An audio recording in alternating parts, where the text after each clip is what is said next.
اس امت محمدیہ صلی اللہ علیہ وسلم کی جہاں بہت ساری فضیلتیں ہیں، اس میں ایک خصوصیت یہ بھی ہے کہ اس امت کی جسمانی قوت بھی کم اور اس امت کی عمریں بھی کم. پچھلی امت کی عمریں زیادہ ہوتی، اس امت کی عمر بھی کم اور جسمانی قوت بھی پچھلی قوموں سے بہت کم ہے. حضور اکرم صلی اللہ علیہ وسلم کو اس کا فکر تھا کہ میری امت کی عمریں پچھلی امتوں کے مقابلے میں کم ہیں. 60-70 کے درمیان میری امت کی عمریں بتا دی گئی مجھے. اب میری امت اعمال میں دوسری امتوں سے آگے کیسے بڑھے گی؟ وہ 500 سال، 400 سال، 300 سال عمل کریں اور میرا امتی 60-70 سال کے درمیان کی عمر تک عمل کرے، تو میری امت اعمال میں آگے کیسے بڑھے گی؟ تو اللہ رب العزت نے ایسے اعمال اس امت کو عطا فرما دیے کہ یہ اپنے کم وقت میں زیادہ عمل کا اجر کما سکتے ہیں. اس لیے جو فضائل اور اجور اس امت کو دیے گئے ہیں اعمال کے، وہ پچھلی امتوں کو نہیں دیے گئے. لیکن امت نے اس کم عمری میں اتنے مواقع ملنے کے باوجود ناقدری اور ناشکری کی وجہ سے اپنے اعمال کو ضائع کر لیا. عمل ضائع ہوتا ہے دو چیزوں کی کمی سے، ایک احتساب کی کمی، دوسرے علم کی کمی. علم اور احتساب، جس عمل میں یہ دو چیزیں نہ ہوں وہ عمل بدعت بن جاتا ہے. احتساب نہ ہو تو عمل عادت بن جائے گا، اور علم نہ ہو تو عمل بدعت بن جائے گا. ساری جتنی بدعات ہیں وہ صرف اس لیے ہیں کہ اس عمل کی تو خبر ہے لیکن اس عمل سے متعلق علم کی خبر نہیں ہے کہ یہ عمل کیوں ہے. بہت سے ایسے مواقع ہیں کہ جس کو مسلمانوں نے بدعت بنا لیا ہے، حالانکہ وہ اعمال بڑی اونچی سنتیں ہیں. جس میں سے ایک صوم عاشورہ ہے، عاشورہ کا روزہ. پہلے یہ فرض تھا،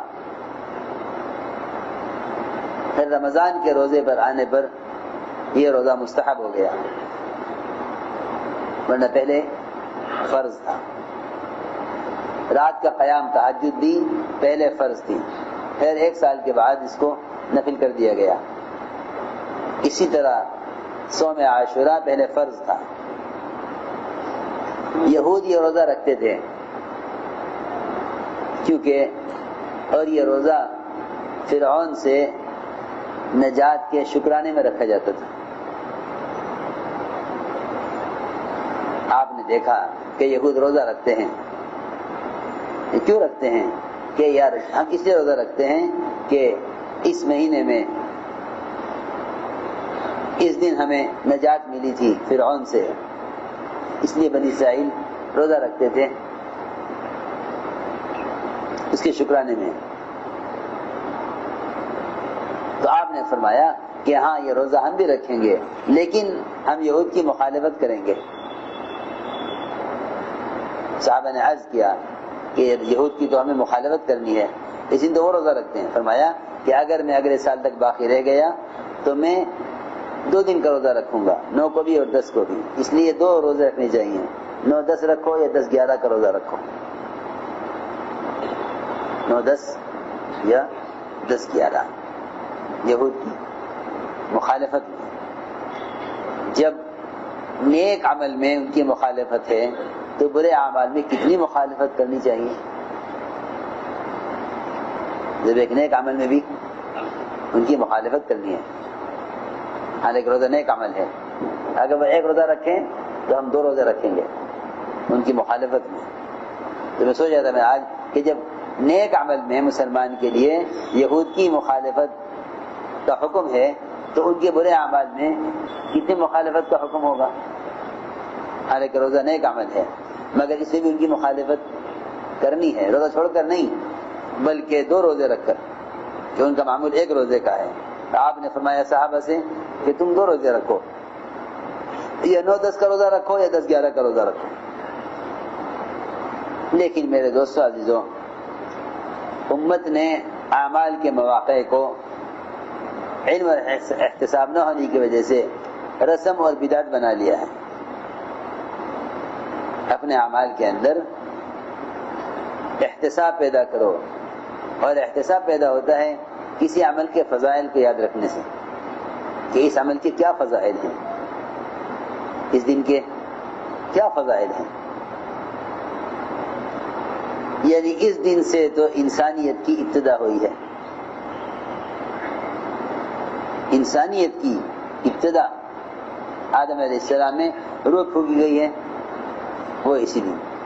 سب سے پہلا کام یہ ہوا کہ آدم علیہ السلام کے پتلے میں روح ڈالی گئی، اور ابراہیم علیہ السلام کی پیدائش بھی اسی دن ہوئی، اور موسیٰ علیہ السلام کو ان کی قوم کو نجات فرعون سے اسی دن ملی، اور یوسف علیہ السلام جیل سے اسی دن نکالے گئے، اور ادریس علیہ السلام کو ورفعناہ مکان علیہ، رفعناہ مکان علیہ یعنی ادریس علیہ السلام کو اونچے مقام پر پہنچایا، یعنی جنت میں. سورج کی تپش کو کم کرایا تھا دعا کرا کے کہ فرشتہ جو سورج پر مسلط متعین ہے وہ اس کی گرمی کو کیسے برداشت کرتا ہوگا جب اتنی دور رہنے والے انسان اس کی گرمی سے پریشان ہیں. اللہ سے دعا کی کہ اللہ اس فرشتہ جو تو نے سورج پر متعین کیا ہوا ہے اس سے گرمی کو کم کر دے. اس دن فرشتے نے محسوس کیا کہ آج مجھے سورج کی گرمی تپش کم محسوس ہو رہی ہے. اللہ سے پوچھا، اللہ نے فرمایا کہ ہاں ہمارا ایک بندہ ہے جسے تیرے لیے یہ دعا کی، ہم نے اس کی دعا پر تیرے لیے سورج کی گرمی کو کم کر دیا. کون بندہ ہے وہ؟ کہ وہ ادریس ہے. کہ اللہ جب اس نے میرے لیے یہ کیا ہے تو کیا میں اس کی ملاقات نہ کروں؟ کہ ہاں ضرور مل گیا ہو. آئے تو ادریس علیہ السلام کہ بھئی بات یہ ہے کہ میرے لیے کام کر دو. کہ کیا؟ کہ سیر کرا دو ذرا جنت دوزخ. چلیے لے گئے کہ پہلے جنت دیکھیں گے؟ نہیں، پہلے جہنم دکھلاؤ، پہلے جہنم دکھلاؤ. کہ چلو جی پہلے جہنم دیکھ.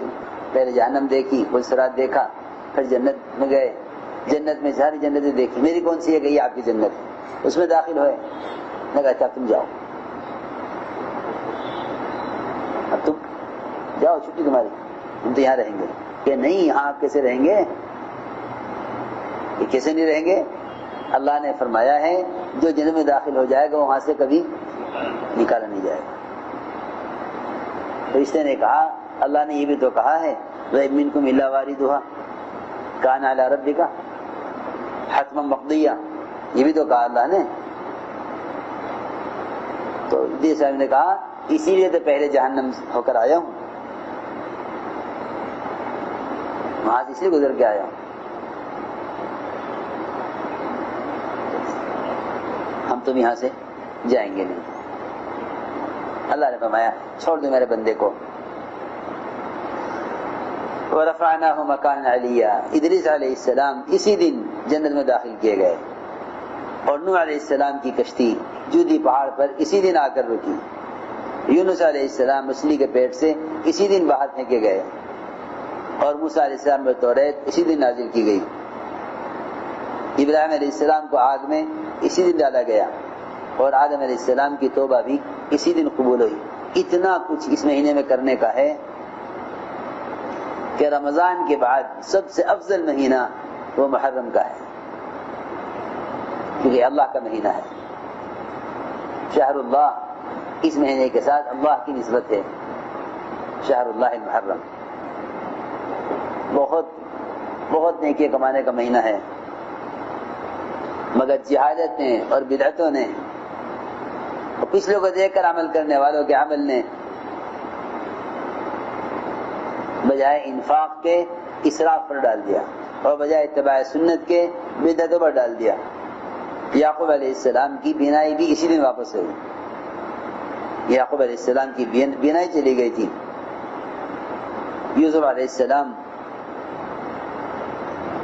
کا کنویں سے بھی نکالا جانا اسی دن ہوا, اور ایوب علیہ السلام کو شفا بھی اسی دن ہوئی. داؤد علیہ السلام کی توبہ بھی اسی دن قبول ہوئی, اور سلیمان علیہ السلام کو سلطنت دی. کیا جو کچھ لینا ہے مہینے میں لے لو, جو کچھ لینا ہے اس مہینے میں لے لو, اس دن لے لو. قیامت کے دن کا قائم ہونا بھی یہ اسی مہینے میں ہے, قیامت اسی مہینے میں قائم ہوگی. حضرت عمر کی شہادت بھی اسی مہینے میں ہوئی ہے, اسی دن ہوئی ہے. بہرحال بہت سی چیزیں ہیں جو اس مہینے میں خاص طور پر پیش آئی ہیں, تو اہتمام کریں ساتھی روزہ رکھنے کا. ہاں لیکن اللہ کے راستے کی نقل و حرکت میں کمی نہ آنے دیں. صحابہ کرام اللہ کے راستے کی نقل و حرکت میں تاخیر نہیں کرتے تھے, اگرچہ ان کو خروج کی وجہ سے رمضان کے روزے بھی چھوڑنے پڑے جو فرض ہیں. ایسا نہ کرے کوئی کہ چلو جماعت میں نہ جا کے روزہ رکھ کے یہاں قیام کر لوں, ایسا نہ کریں. اگر ہمت ہو تو روزے کو اور خروج کو جمع کر لیں, ہمت نہ ہو تو خروج کو مقدم رکھیں, روزہ کھول لیں. فرماتے ہیں وہ قتادہ رضی اللہ تعالی عنہ, تو حضور اکرم صلی اللہ علیہ وسلم سے پوچھا گیا عاشورہ کے دن کے روزے کے بارے میں. فرمایا 1 سال کے گناہ معاف کرا دیتا ہے روزہ, 1 سال کے گناہ. ایک روایت ابن عباس فرماتے رضی اللہ عنہما کہ فرمایا حضور اکرم صلی اللہ علیہ وسلم نے, بلکہ حضور اکرم صلی اللہ علیہ وسلم نے روزہ رکھا عاشورہ کے دن کا, بلکہ حکم فرمایا اس دن کے روزے کا. فرماتی ہیں عائشہ رضی اللہ تعالی عنہ, ایک روایت میں ہے, فرماتی ابن عباس رضی اللہ تعالی عنہ کہ سوال کیا گیا, ان سے پوچھا گیا عاشورہ کے دن کے بارے میں, تو فرمایا کہ میں نہیں جانتا کہ حضور اکرم صلی اللہ علیہ وسلم نے روزہ اس دن کے روزے کو علاوہ کسی اور دن کو فضیلت دی ہو اس پر سوائے رمضان کے, یا رمضان کے علاوہ کسی اور دن کے روزے کو محرم کے روزے پر فضیلت دی ہو. ایک روایت میں ہے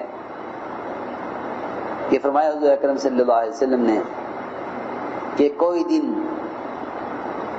روزہ رکھنے میں عاشورہ سے افضل نہیں ہے سوائے رمضان کے مہینے کے. سب سے افضل روزہ رمضان کا مہینہ یا عاشورہ کا روزہ ہے, رمضان کا روزہ یا عاشورہ کا روزہ.